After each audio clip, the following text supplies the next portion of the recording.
Yeah, I think everybody is really at that point in the semester as well. I know that's kind of how I'm feeling right now, and I think pretty much everyone else here today. And obviously too, want to thank y'all so much for coming out, especially in relation to the weather. I know it definitely was looking not great around 5:30, 6 o'clock, so kind of braving the storm, no pun intended, was definitely appreciated. But what we wanted to go ahead and do is we wanted to do our last general meeting of the semester and basically use this as not just a way to talk about our organization. All of y'all are already familiar with the University Secular Society, but what we wanted to do for today was we really wanted to highlight just kind of some of the stuff that's happened this year, as well as kind of give an overarching vision for what we have going forward for the organization, especially going into the next academic school year. So just in case you are not as familiar with the University Secular Society, I'll just do the very brief overview. So essentially what started the University Secular Society was really a conversation between myself and the vice president and co-founder Maya Kelly, who's currently studying abroad this semester. And essentially what we talked about was the fact that there was really no organization present on campus that really allowed for a space to kind of have conversations relating to religion, history, and science, and trying to do it from a really just secular, religiously neutral perspective, especially in context with all the things kind of happening politically and things of that nature, not just within our country, but our world. And really, we just wanted to kind of create the space that we truly felt needed to be there. And so that's essentially what birthed the University Secular Society into where it is right now. And for our mission statement, what we like to do is we like to foster dialogue between religious and non-religious students, and as well as faculty on campus. We also like to create an environment that is conducive to remaining objective and thinking skeptically on all matters. And last but certainly not least, to foster a sense of community between members of the organization. And just in case anyone is curious, that was taken at the SOAR Awards ceremony last week. All right, for the cabinet, we have myself as president. Just in case you weren't aware, hi, Garrett Grove. For vice president, we have Maya Kelly, who, like I was saying, she is studying abroad this semester. She will be returning in the fall, ready to hit the ground running and ready to probably be back in the States after touring, not just Ireland, but various parts of Western Europe. And for our treasurer, we have Alex Alford, who recently, earlier this month, actually gave a presentation on the history of the cosmos. That's currently on our YouTube channel, and I must admit that was definitely a very well done presentation. I definitely got a lot from it. He's kind of harped on, just the minutiae of saying, hey, I got this wrong here and there, and even if that is the case, it's just like, what you said was rock solid. You did a really great job in the presentation. And of course, who we have in the back is Madison Honeycutt, who is our PR director and currently filming this presentation via video on that huge video camera right in the back.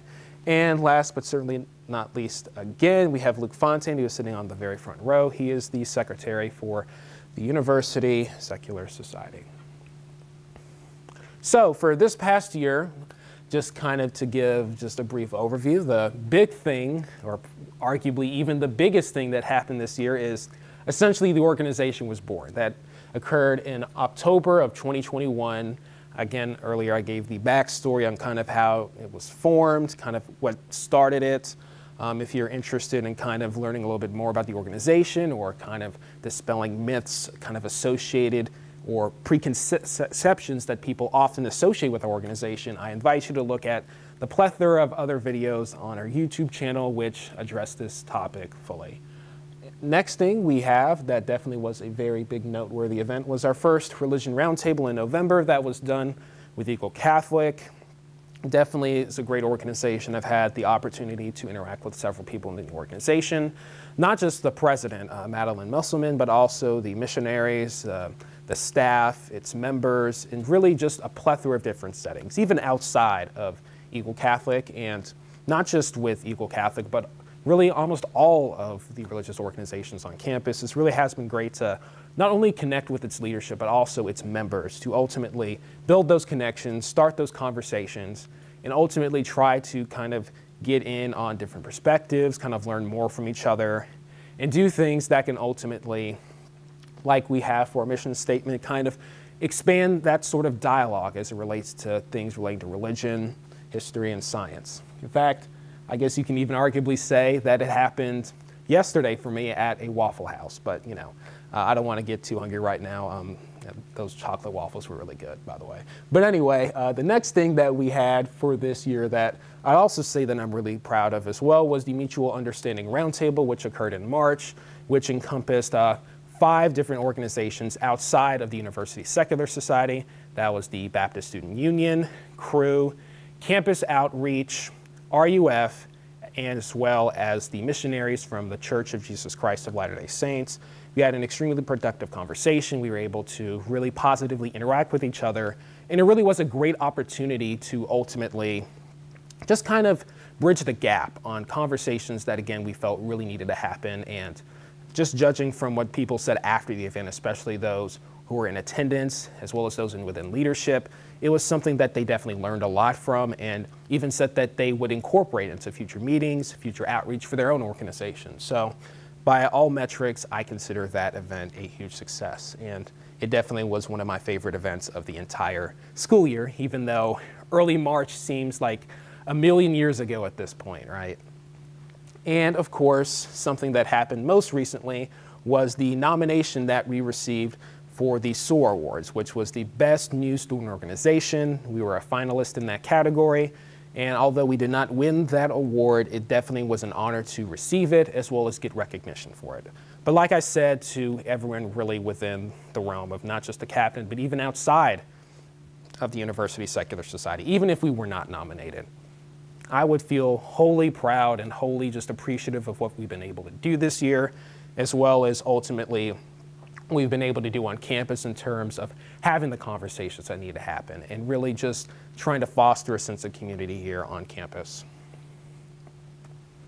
And for next school year, some things that we're definitely looking forward to was really based off a lot of different feedback that we've received from those who are interested in the organization, those who are actually in the organization, as well as those who are within leadership. The first thing that definitely became very clear that we needed to incorporate, especially going into next semester, was bi-monthly meetings, or meetings essentially every other week. That was one thing that a lot of people were curious about, especially in terms of consistency of our meetings, as well as the nature of when we have meetings. And admittedly, I will be the first one to say that in terms of meetings, we more or less try to do it every month, essentially, especially towards the first of the month, though obviously that often became convoluted and combined with other events, things of that nature. Sometimes they had to get pushed off because of weather or a plethora of other different factors. But going forward, especially going into next semester with a sense of consistency, that is something that we strive to implement as an organization, as well as more interesting tabling events.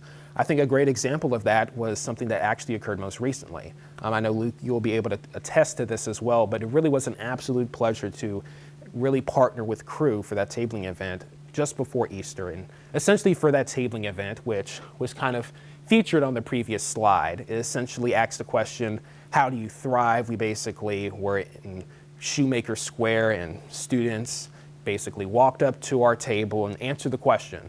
And you know, we got a lot of differing answers, but it was really great engagement, and I really think was a great way for us to kind of work with another organization, especially in the capacity that not only our organization has never experienced, but that organization has never experienced. And kind of going into things that are relatively related to tabling events, we want to continue with office hours. We had our first office hours for the beginning of the month, and we're actually going to have another one for this upcoming Friday. We have a few cabinet members who are in the room who are going to be participating in that.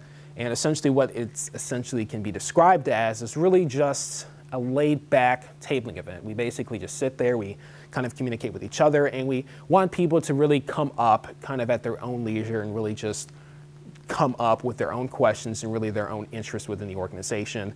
And maybe one can call that lazy tabling, but at the end of the day, it actually was quite successful when we did it, and it actually fostered a lot of great conversations. And I remember one that I participated in myself back in early April, lasted well over an hour. And another thing that we also want to kind of partake in is more collaboration with other student organizations. Of course, that can be highlighted with joint tabling events, but also, we want to be able to do that on a more consistent basis and even have some recurring events. I think the roundtable, which occurred in March, I feel like that definitely has the capacity to be an annual event and something that can definitely pull on people, not just within our organization, but within not just our organizations, the people who are involved, but also the university community just in general, just so we can get a grand really showing, as well as a really just prime opportunity to really just expand dialogue, as well as expand really just discourse on a whole bunch of different things, learn a little bit more about each other. Because as much as it was an event for people to know more about the University Secular Society, it was also an event for the religious organizations present to also learn a little bit more about each other. And definitely other events will be in store going into the future. And certainly last but not least, I know I say that a lot, but we're going to definitely also put out more content on our social media, do it on a more consistent basis, definitely promote more engagement, as well as have content that airs on YouTube, not just within the school year, but also outside of the school year. That is something that we are currently working on at the moment. So there will not be a drought of information or a drought of content which occurs during the summer just because the school year ends.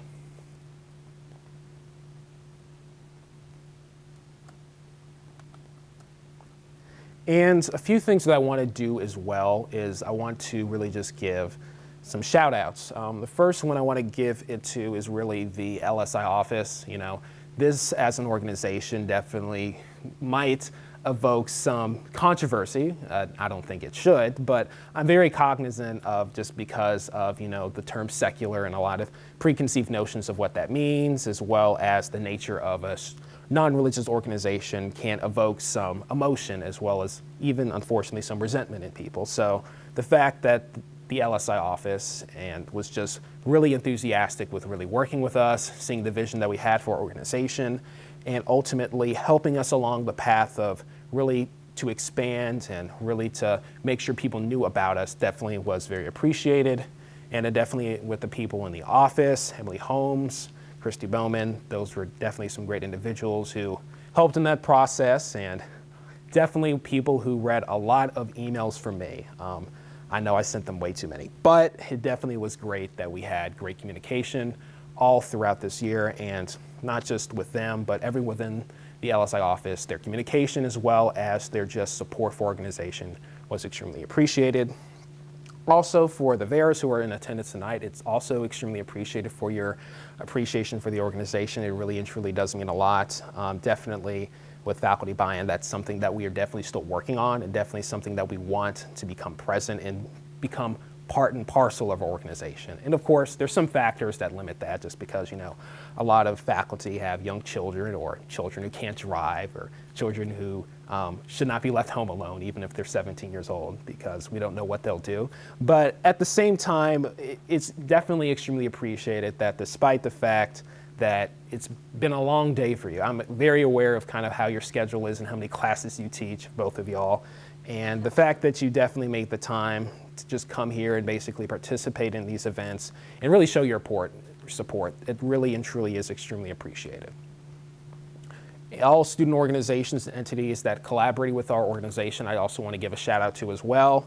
I understand that for some, it was definitely a little bit easier to collaborate with than others. I understand that there were some sole movers and shakers that basically had to bring their own organizations on board with working with the University Secular Society, kind of unfortunately due to some preconceived notions of what we represent. So the fact that people kind of made the effort and really made the time to not only just show interest in our organization, but to also work with us in varying capacities all throughout the school year was extremely appreciated, and still is extremely appreciated, and definitely will be going forward into the 2022-2023 school year. The University Secular Society Cabinet is also deserving of a shout out. Definitely a lot of people within the cabinet have made efforts to kind of bring the organization to where it is now. There are definitely a lot of things that I am extremely cognizant of that probably tore at your time and really tore at your patience in some respects. And the fact that you made the time to invest into this organization, even if the way I introduced you to the organization, or to myself even for that matter, was a little unorthodox, particularly referring to our treasurer. I literally just walked up to him and said hi, and the rest is history, right? But it really and truly is extremely appreciated, and the efforts that you have put in day in and day out to really just help the organization function and really just have a name out there is really appreciated and has not gone unnoticed. And of course, just for the people who are in attendance tonight, just those who were able to come as those who are supporting the organization, you are definitely part and parcel of why we are here, and definitely part and parcel of why we'll continue to be here going into the next semester. Your contributions as well as your interest within the organization has been extremely appreciated. Your engagement all throughout the semester has also been noticed and is also extremely appreciated.